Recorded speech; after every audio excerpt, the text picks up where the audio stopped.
దానం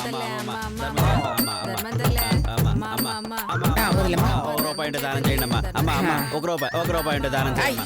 అయ్యో రూపాయి లేదయ్యా, 100 రూపాయలుంది. రూపాయి అయినప్పుడు దానం చేస్తానులే. 100కి నేను సిల్లరెత్తాను తల్లే.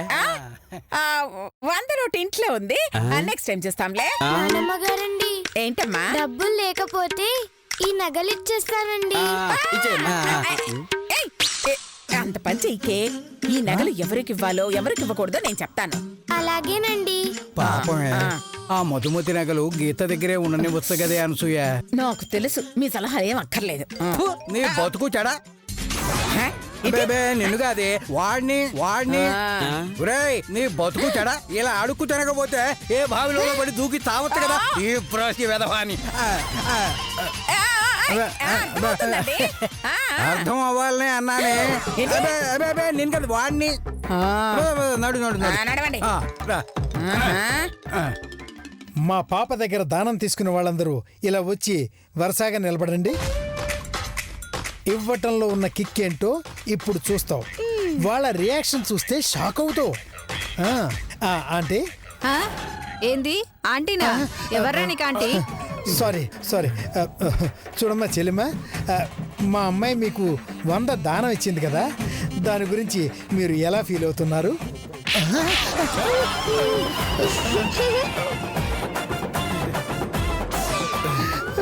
వాళ్ళ రియాక్షన్ చూసి అది షాక్ అవుతుంది అనుకుంటే మీరు షాక్ అయ్యారు. కొడతారేంటండి? కొట్టాలా కొయ్యాలా? ఇందాకది 100 ఇచ్చి ఏమందో తెలుసా? ఏమందండి? 100కి చేంజ్ ఉందా అని ఇచ్చిన 100 తీసుకుని వెళ్ళిపోయింది.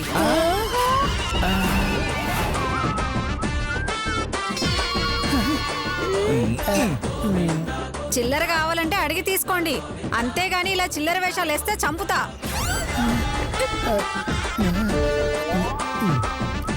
ఏం జరిగింది సార్? ఇందాక ఏమన్నారు? ట్రీట్మెంట్ స్టార్ట్ అయిందా అని. స్టార్ట్ అయింది. నీ ట్రీట్మెంట్ కాదు, మరి దీంది. నానమ్మగారండి, ఈ రోజు ఎలాగైనా ఈ నగలు దానం చేసేయాలండి.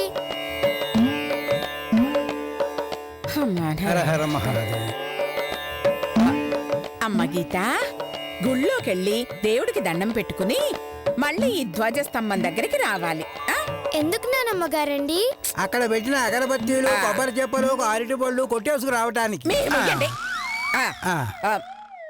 చూడమ్మా, ఈ నగలు ఎవరికివ్వాలని అడిగావు కదా, అది చెప్తాను విను.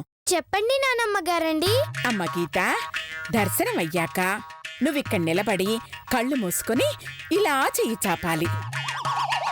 ఎవరైతే నీ చేతిలో తీర్థం గాని ప్రసాదం గాని డబ్బులు గాని పెడతారో వారికి నువ్వు ఈ నగలు ఇచ్చేస్తావన్నమాట. ఎవరు ఏమి ఇవ్వకపోతే ఇంకేముంది, ఇవి తీసుకెళ్లి హుండీలో వేయటమే. మీరు ఓపుతారో. గీత, ఈ నగలు ఎవరికి వెళ్లాలనుంటే వారొచ్చి ఏదో ఒకటి ఇస్తారమ్మా. కాకపోతే ఎవరిచ్చారో వాళ్ళను చూడకూడదు. ఎందుకండి?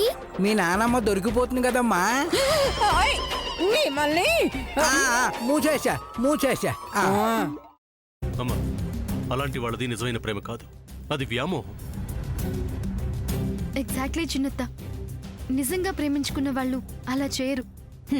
ఎంత మనసు విరిగిపోతే కన్న కూతుర్ని పట్టుకొని మా దృష్టిలో చచ్చిపోయా ఉంటుందా తల్లి? అది సరే అమ్మా, తన కూతురుతో తన మాట అనేటప్పుడు ఆమె మాటల్లో వ్యథ, కళ్ళల్లో బాధ గమనించావమ్మా? పెద్దబాబుకు బర్త్డే విషెస్ చెప్పు కూడా వెళ్ళాం కదా. ఊరికే ఎలా కాలిపోతుంది? మంట పెడితేనో పడితేనో తగలబడుతుంది.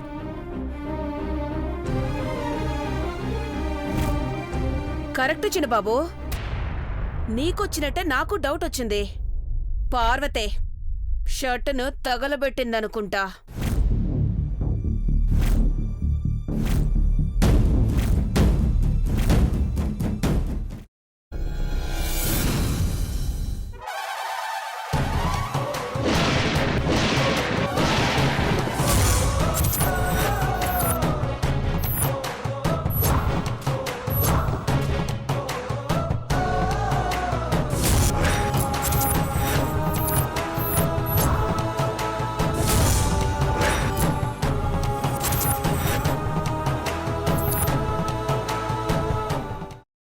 తీసుకున్న తర్వాత పొట్టు తీసేసి చాప్ చేసి పక్కన పెట్టుకోవాలి. ఒక ప్యాన్లో కొద్దిగా నూనె వేడి చేసి అందులో ఆవాలు, మినప్పప్పు, శనగపప్పు, కరివేపాకు, సన్నగా తరిగి పెట్టుకున్న ఉల్లిపాయలు వేసుకుని 1 నిమిషం పాటు వేయించుకోవాలి. ఆ తర్వాత కాల్చి కట్ చేసి పెట్టుకున్న వంకాయని కూడా అందులో వేసుకుని బాగా మిక్స్ చేసి బౌల్లోకి ట్రాన్స్ఫర్ చేసుకుని అందులో తగినంత చిక్కటి పెరుగు లేదా పల్చటి పెరుగు వేసుకుని మిక్స్ చేసి అన్నంతో కానివ్వండి, చపాతీతో కానివ్వండి సర్వ్ చేసినా చాలా బాగుంటుంది.